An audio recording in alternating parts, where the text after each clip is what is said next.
पहले आदमी और औरत आदम और हव्वा एक सुंदर बाग में रहते थे जो परमेश्वर ने उनके लिए बनाया था। पर शैतान एक धूर्त सांप की तरह आया और आदम और हव्वा की परीक्षा ली। क्या परमेश्वर ने तुमको सही में कहा, इन पेड़ों के फलों को मत खाओ? सांप ने हव्वा से पूछा। केवल बीज वाले पेड़ से, हव्वा ने जवाब दिया। अगर हम इससे फल खाएं तो हम मर जाएंगे। तुम नहीं मरोगे, सांप ने कहा। यहां पर एक कारण है कि क्यों परमेश्वर नहीं चाहते कि तुम इस पेड़ से खाओ। अगर तुम खाओगे तो तुम उसके जैसे बन जाओगे। जो वो जानता है तुम भी जानोगे। हव्वा ने फल खा लिया। उसने कुछ आदम को भी दिया जो उसके साथ था। उसने भी इसे खाया और एकदम से उन्होंने वो जाना जो उन्होंने पहले कभी नहीं जाना था।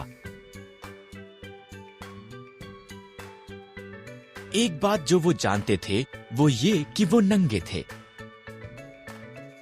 उन्होंने अपने आप को ढकने के लिए पत्तों को जोड़ जोड़ कर सिल लिया।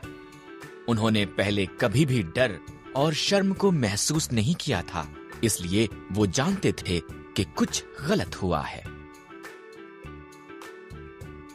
आदम, हव्वा, परमेश्वर ने आवाज दी। हम छिप रहे हैं, आदम ने कहा। हम नंगे हैं। तुम इसलिए ये जानते हो क्योंकि तुमने उस पेड़ से खा लिया है। परमेश्वर ने गहरी सांस ली। तब आदम ने हव्वा को दोष दिया और हव्वा ने सांप को दोष दिया। परमेश्वर ने कहा, सांप, तू पेट के बल चलेगा। एक स्त्री का पुत्र तुझे हराएगा। हव्वा, संतान पैदा करना कठिन होगा। आदम, अन्न उगाना मुश्किल होगा।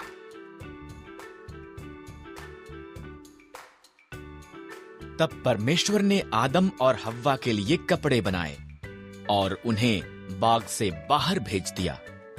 उसने एक ज्वालामय तलवार के साथ एक स्वर्गदूत को वहां पर रखा ताकि वो वापस ना आ सके।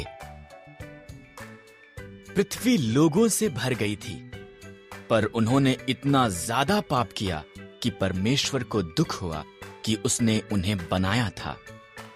उसने पृथ्वी पर से हर एक को मिटाने के लिए एक जल प्रलय भेजने का निर्णय किया। यहां पर नूह नाम का एक मनुष्य था जो अन्य लोगों के समान नहीं था। नूह ने परमेश्वर से प्रेम किया और उसके आज्ञा का पालन किया। परमेश्वर ने नूह और उसके परिवार को जल प्रलय से बचाने का निर्णय किया। परमेश्वर ने नूह को जल प्रलय के बारे में सावधान किया।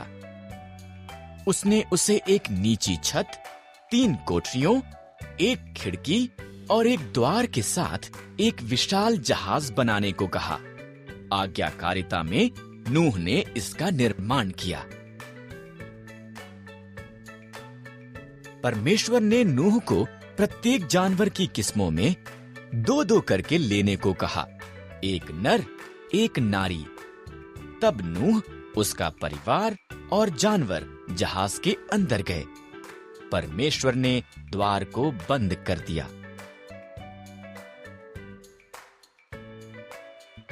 40 दिन और 40 रात तक बारिश आती रही।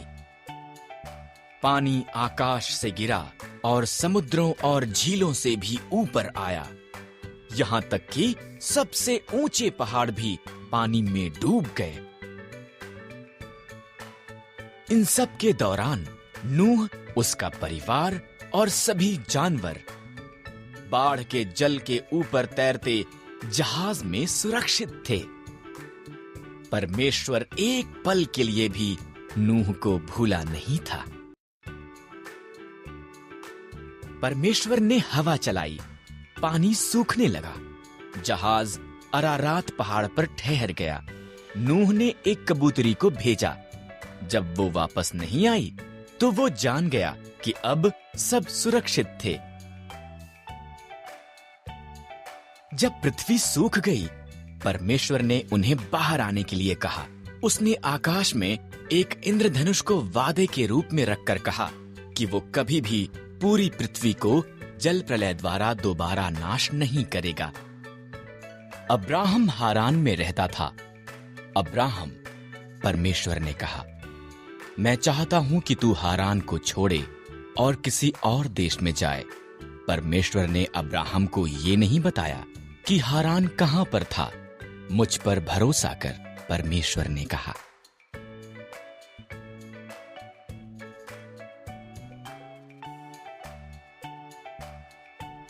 ये कर, परमेश्वर ने कहा, और तेरी संतान एक बड़ी जाति बन जाएगी। कैसे?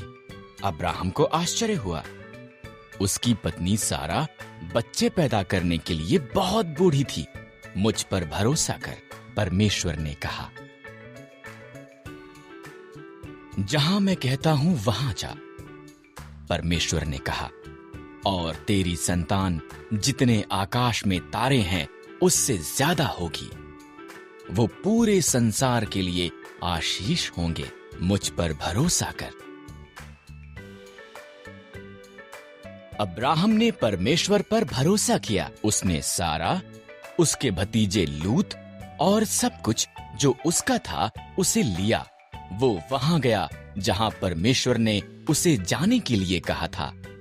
वो कनान के देश में गया। वहां पहुंचकर अब्राहम ने शकेम में डेरा लगाया। परमेश्वर उसको प्रकट हुआ। मैं ये भूमि तुझे और तेरी संतान को दूंगा, परमेश्वर ने कहा। अब्राहम ने परमेश्वर के लिए वहां एक वेदी बनाई।